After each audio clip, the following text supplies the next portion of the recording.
मेरे प्यारे भाइयों और बहनों, आज का टॉपिक बहुत ही ख़ास है। वीडियो को बिल्कुल भी स्किप नहीं करना है। तो अल्लाह रमज़ान जैसे मुबारक महीने में किसी को मौत क्यों देता है? तो रमज़ान वो महीना है जिसमें रहमतें बरसती है, गुनाह माफ़ होते हैं, जहन्नम के दरवाजे बंद कर दिए जाते हैं। फिर इसी महीने में किसी का इंतकाल क्यों होता है? तो welcome back to my YouTube channel. कैसे हैं आप सब? आई होप कि आप सब ठीक होंगे, अल्लाह की पनाह में होंगे। तो कई लोग कहते हैं कि इतना अच्छा महीना था, रोजे रखता था, तरावी पढ़ रहा था, फिर भी अल्लाह ने उसे उठा लिया। तो सुनो और दिल खोल कर सुनो, रमज़ान में मौत सज़ा नहीं, इनाम भी हो सकती है।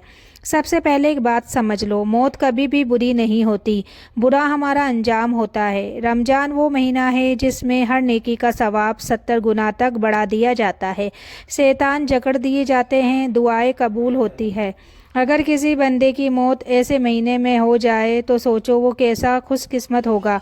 हदीसों में आता है कि जिस हाल में इंसान की मौत होती है उसी हाल में वो क़यामत के दिन उठाया जाएगा। अगर कोई रोजे की हालत में या तरावी के बाद या कुरान पढ़ते हुए चला गया तो क्या ये घाटा है या अल्लाह की तरफ से ख़ास इनाम? तो मौत का वक्त पहले से लिखा हुआ है। अल्लाह ताला ने कुरान में फरमाया, हर जान को मौत का मजा चखना है।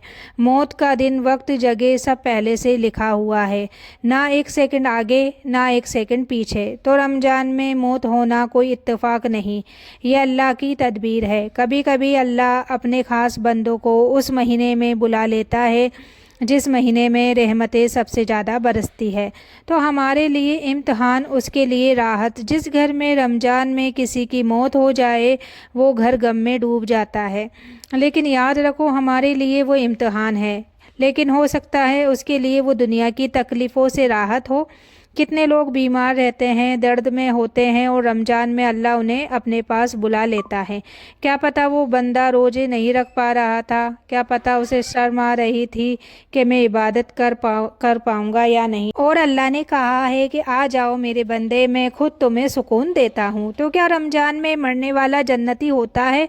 तो देखो, सिर्फ रमज़ान में मर जाना जन्नत की गारंटी नहीं है, लेकिन अगर ईमान की हालत में मौत आए तो रमज़ान का महीना उसके हक़ में गवाही ही देगा। कब्र में सवाल होंगे, लेकिन अगर वो बंदा रोजेदार था, नमाजी था, कुरान से जुड़ा था, तो वही आमाल उसके काम आएंगे। असली सवाल ये है कि हम ये क्यों पूछते हैं कि अल्लाह ने उसे क्यों उठा लिया। हमें ये पूछना चाहिए, अगर अगला नंबर मेरा हुआ तो मैं किस हाल में हूँ? क्या मैं रोज़ा सिर्फ भूखा रहने के लिए रख रहा हूँ? क्या मेरी ज़ुबान भी रोज़े में है? क्या मेरी आंखें भी रोज़े में हैं? रमज़ान में किसी की मौत हमें डराने के लिए नहीं, जगाने के लिए होती है। तो एक हकीकत सुन लो, कई लोग सालों से रमज़ान देख रहे हैं लेकिन उनका दिल नहीं बदला, और कई ऐसा भी होता है जो एक ही रमज़ान में तौबा करके चला जाता है और अल्लाह उसे पसंद कर लेता है, क्योंकि अल्लाह दिल देखता है, महीना नहीं।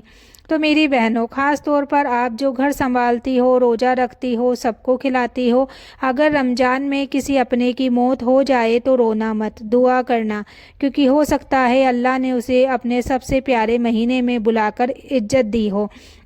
और मेरे प्यारे भाइयों, रमज़ान में किसी के जनाजा देखकर ये मत कहो कि कितना अफसोस, बल्कि ये कहो, या अल्लाह मेरा अंजाम भी ईमान पर कर। तो सोचो, रमज़ान का महीना है, हर तरफ तरावी की आवाज़ें, मस्जिदें भरी हुई, लोग रोजे से हैं, और उसी माहौल में किसी का जनाजा उठता है। क्या तुम्हें पता है रमज़ान में फ़रिश्ते ज़मीन पर ज़्यादा उतरते हैं, रहमत का नुज़ूल ज़्यादा होता है। ऐसे महीने में अगर कोई बंदा दुनिया छोड़ता है तो उम्मीद की जाती है कि उसकी मग़फ़िरत आसान हो। तो कब्र का पहला रमज़ान, ज़रा तसव्वुर करो, एक बंदा जिसने 10-15 रोज़े रखे, फिर अचानक उसकी मौत हो गई जब लोग घरों में इफ्तार कर रहे थे, और वो कब्र में है। लेकिन अगर वो ईमान वाला था तो कब्र उसके लिए जन्नत का बाग बन सकती है। हदीस में आता है, कब्र या तो जन्नत का बाग है या जहन्नम का गड्ढा। तो रमज़ान में मरना ये नहीं कि अफसोस करो, बल्कि सोचो क्या वो बंदा रोज़े, नमाज, तिलावत की हालत में गया? अगर हाँ, तो उसकी कब्र का पहला रमज़ान रहमत से भर सकता है। सिर्फ रमज़ान में मर जाना काफ़ी नहीं। अगर कोई गुनाहों में डूबा था, रोजे नहीं रखता था, नमाज छोड़ देता था, तो सिर्फ महीने का नाम उसे नहीं बचाएगा। अल्लाह इंसाफ करने वाला है, इसलिए असली तैयारी महीने की नहीं, दिल की होनी चाहिए।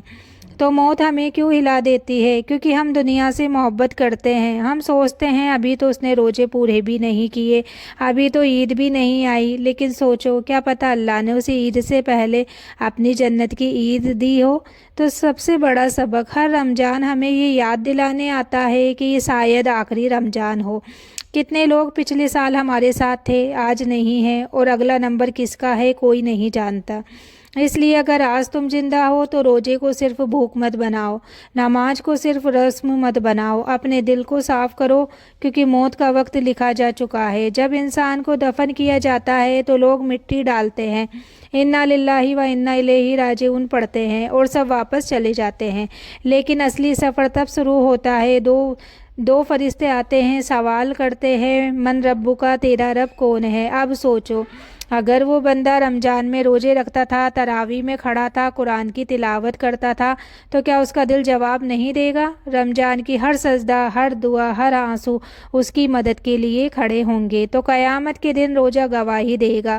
حدیث میں آتا ہے کہ روزہ اللہ سے کہے گا یا رب میں نے اسے دن میں کھانے پینے سے روکا، اب تو اس کے لیے سفارش قبول کر۔ سوچو اگر کسی کی موت رمضان میں ہوئی تو وہ روزے کی حالت میں گیا، قیامت کے دن وہی روزہ اس کا وکیل بن سکتا ہے۔ لوگ پیاس سے تڑپ رہے ہوں گے، دھوپ سر کے اوپر ہوگی، لیکن روزے دار کے لیے خاص سایہ ہوگا۔ تو پیچھے رہ جانے والوں کے آنسو، گھر میں ماں رو رہی ہے، بیوی رو رہی ہے، بچے کہہ رہے ہیں کہ ابھی تو عید کا وعدہ کیا تھا، لیکن سنو اگر کوئی رمضان میں جاتا ہے تو اسے اللہ خالی ہاتھ نہیں بھیجتا، اس کے ادھورے روزے بھی رمضان رحمت میں بدل سکتے ہیں، اس کی نیت بھی ثواب میں بدل سکتی ہے، کیونکہ اللہ نیت دیکھتا ہے گنتی نہیں۔ مگر ایک ڈر بھی ہے، اگر کوئی رمضان کو ہلکا لے، روزہ رکھ کر بھی گناہ کرے، جھوٹ بولے، دل دکھائے اور اسی حالت میں موت آ جائے تو سوچو کیا جواب ہوگا۔ اس لیے رمضان میں موت کا سوال مت پوچھو، یہ پوچھو اگر ابھی اذان ہو جائے اور میری جان نکل جائے تو میں کس حالت میں ہوں۔ تو شاید یہ آخری رمضان ہو۔ پچھلے سال کتنے لوگ ہمارے ساتھ تھے، آج ان کی قبر پر گھاس اگ گئی ہے اور ہم سوچ رہے ہیں ابھی تو عمر پڑی ہے۔ تو نہیں، موت عمر نہیں دیکھتی، مہینہ نہیں دیکھتی، لیکن اگر اللہ کسی کو اپنے سب سے مبارک مہینے میں بلا لے تو یہ اس کی طرف سے عزت بھی ہو سکتی ہے۔ تو میرے پیارے بھائی اور بہنوں، اب اس سفر کی بات کرتے ہیں جہاں سے کوئی واپس نہیں آتا۔ جب مٹی ڈالی جاتی ہے، جنازہ نیچے اتارا جاتا ہے، چہرہ قبلے کی طرف کیا جاتا ہے، مٹی کی پہلی مٹھی گرتی اور آواز آتی ہے مینا خلقنم، لوگ رو رہے ہوتے ہیں، لیکن قبر میں لیٹا ہوا انسان اب دنیا کی آواز نہیں سنتا۔ اگر اس کی موت رمضان میں ہوئی ہو تو سوچو وہ آخری دن میں روزے میں تھا، اس کے ہونٹ سوکھے تھے لیکن دل اللہ کے قریب تھا۔ تو قبر میں رمضان کی خوشبو، رمضان رحمت کا مہینہ ہے، اگر بندہ اسی رحمت کے موسم میں چلا جائے تو امید ہے کہ قبر اس کے لیے تنگ نہیں ہوگی۔ اس کی تلاوت، اس کی تراویح، اس کی افطار سے پہلے کی دعائیں سب اس کی قبر کو روشن کر سکتی ہے۔ قبر اندھیری نہیں رہتی اس بندے کے لیے جس کا دل قرآن سے جڑا گیا ہو۔ تو آج کے لیے اتنا ہی، ملتے ہیں اگلی ویڈیو میں، تب تک کے لیے اللہ حافظ۔ دعاؤں میں یاد رکھنا اور آپ لوگ اپنا خیال رکھنا۔